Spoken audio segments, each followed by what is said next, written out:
খুলুমবাই আজি আমি কোকৰাঝাৰৰ NIB অফিসত আমি কিতাপ উন্মোচনৰ এটা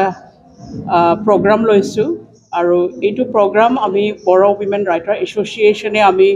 অৰ্গেনাইজ কৰিছোঁ কিন্তু কিতাপবোৰ আমাৰ পাৰ্চনেল কিতাপ এইটো মানে এনেকুৱা নহয় যে আমি আমাৰ এছ'চিয়েশ্যনৰ পৰা পাব্লিছ কৰিছোঁ এনেকুৱা নহয় পাৰ্চনেল কিতাপ হয় কিন্তু আমি অৰ্গেনাইজ কৰিছোঁ যাতে মানে আমাৰ বড়ো উইমেন ৰাইটাৰসকলে নিজৰ কিতাপ পাৰ্চনেল কিতাপবোৰ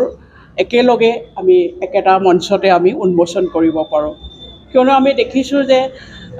কেতিয়াবা আমি ব্যস্ততাৰ মাজতে কিতাপ পাব্লিছ কৰিব পাহৰি যাওঁ কিন্তু যেতিয়া আমি একেলগেকে আমি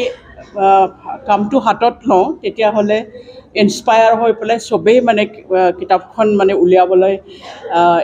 মানে আগ্ৰহ এটা আহি যায় সেইটোৰ কাৰণে আমি আজি ইয়াতে দেখিছোঁ যে আৰম্ভণিতে ৩-৪খনমান আছিলে কিন্তু পিছত আমি চবকে এপ্ৰ'চ কৰি মুঠ 15খন কিতাপ আমি আজি উন্মোচন কৰিব পাৰিছোঁ সেইটো আমাৰ কাৰণে বহুত ডাঙৰ কথা যোৱা বছৰো আমি কৰিছিলোঁ যোৱা বছৰো আমি পাৰ্চনেল কিতাপ আমি যোৱা বছৰ নৱেম্বৰ মাহত আমি কৰিছিলোঁ উন্মোচন কৰিছিলোঁ 11খন কিতাপ আমি উন্মোচন কৰিছিলোঁ এই বছৰ আমি আৰু অলপ বেছিকৈ উন্মোচন কৰিব পাৰিছোঁ সেইটোৰ কাৰণে আমি প্ৰাউড ফিল কৰিছোঁ কিয়নো আমাৰ বড়ো উইমেন ৰাইটাৰ এছ'চিয়েশ্যন গঠন কৰাৰ পিছত আমি গঠন কৰিছিলোঁ 2018 চনত গঠন কৰাৰ পিছত আমি দেখিছোঁ যে বড়ো মহিলা লেখিকাসকলে বড়ো লেখিকাসকলে বহুত আগবাঢ়ি আহিছে নতুন লেখিকা তেওঁলোকে নতুন কিতাপ লৈ আহিছে আৰু পুৰণা যিবোৰ লেখিকা আছিলে মাজতে তেওঁলোকে অকণমান লিখিবলৈ বাদ দিয়াৰ নিচিনা হৈছিলে তেওঁলোকে আকৌ নতুনকৈ লিখিব লৈছে তাৰোপৰি আমাৰ কোৱাৰ্টাৰলি মেগাজিন গাম্বাৰীখন ওলায়ে আছে 27 ইছ্যু ওলাই গ'ল প্ৰতি 3 মাহৰ মূৰে আমাৰ এইখন ওলায় আৰু এইখন আমি ইনাগুৰেট কৰোঁ আৰু ইনাগুৰেট কৰিবলৈ আমি অসমৰ বেলেগ জেগাত আমি গৈ আছোঁ যেনেকৈ আমি বিজনী গোসাইগাঁও দুধনৈ ৰঙিয়া বেংটল এনেকৈ গৈ আছোঁ চবতে বৰপেটা ৰদ এনেকৈ এতিয়া আমি ভাবিছোঁ আৰু এইফালে দতমা আৰু টিপকাৰ ফালে আমি যাম কিতাপ উন্মোচন কৰিবলৈ ইয়াৰ পৰা আমি দেখিছোঁ যে মানে আমি মেছেজ এটা দিব পাৰিছোঁ যে মানে আমি একেলগে হৈ পেলাই কেনেকৈ কাম কৰিব পাৰোঁ অৱদান এটা দিব পাৰোঁ কেনেকৈ আমি অনুপ্ৰাণিত কৰিব পাৰোঁ সেইটো এটা আমাৰ মানে পজিটিভ এটা আমি ৰেছপন্সো পাই আছোঁ এইটো ভাল খবৰ আমাৰ কাৰণে আমি জানো যে সাহিত্য জগতত কেৱল মানে পুৰুষ প্ৰধান আছে এইটো কেৱল আমাৰ কথা নহয় বিশ্বতে তেনেকুৱা ধৰণৰ এটা ধাৰণা আছে কেৱল আমাৰ সাহিত্য সৃষ্টিত মতা মানুহবিলাক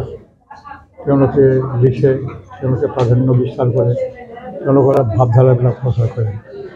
আনবিধে আমাৰ সমাজে যে নাৰী সমাজ আছে সেই কথা মানে ঠিকমতে উল্লেখিত নহয় প্ৰকাশ নহয় গতিকে আন্তৰ্জাতিক জগততো আমি দেখিবলৈ পাওঁ নাৰীবিলাকৰ এটা অভিযান স্বাধীনতা তেওঁলোকৰ চিন্তাধাৰা সেইবিলাক প্ৰকাশ কৰাৰ কাৰণে তেওঁলোকৰ ক্ষমতা আছে অধিকাৰ আছে সেইকাৰণে ক'বলৈ গ'লে বহু সময়ত তেওঁলোকৰ নিষ্পেষিত হৈ আছে যাৰ কাৰণে আকৌ এটা আমাৰ ফিলচফি দৰ্শনালয় যে ফেমিনিজিম বুলি গতিকে তেওঁলোকৰ পৰা যিটো ক'বলগীয়া আছে সেইটো আমি পুৰুষবিলাকে ক'ব নোৱাৰোঁ তেওঁলোকেই ক'ব পাৰিব তেওঁলোকৰ মনৰ কথা গতিকে তেওঁলোকৰ সাহিত্য সৃষ্টি ক'বলৈ গ'লে সুকীয়া সেইকাৰণে এনেকুৱা ধৰণৰ সংগঠন সাহিত্য সৃষ্টিৰ সংগঠন মহিলাবোৰৰ পৰা আৰম্ভ হোৱাটো আমাৰ কাৰণে খুব ভাল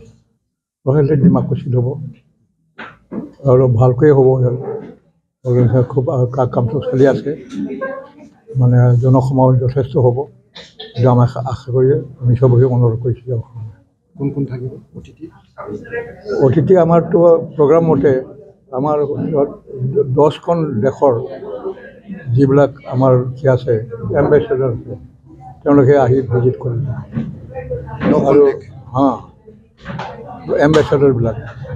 ৰাজদূত তেওঁলোকে আহিব আৰু আমাৰ সভাখন চাব। তাৰপিছত আমাৰ বড়ো গোষ্ঠীৰ মানুহবিলাক যিমান বাহিৰত আছে, বাংলাদেশী হওক, আমি অনুৰোধ কৰিছোঁ আগৰতলাৰ পৰা, নেপালৰ পৰা, এনেকুৱালৈ আমাৰ গোষ্ঠীবিলাকক আমি বড়ো সাহিত্য সভাত যোগদান দিবৰ কাৰণে আমি আমন্ত্ৰণ কৰিছোঁ।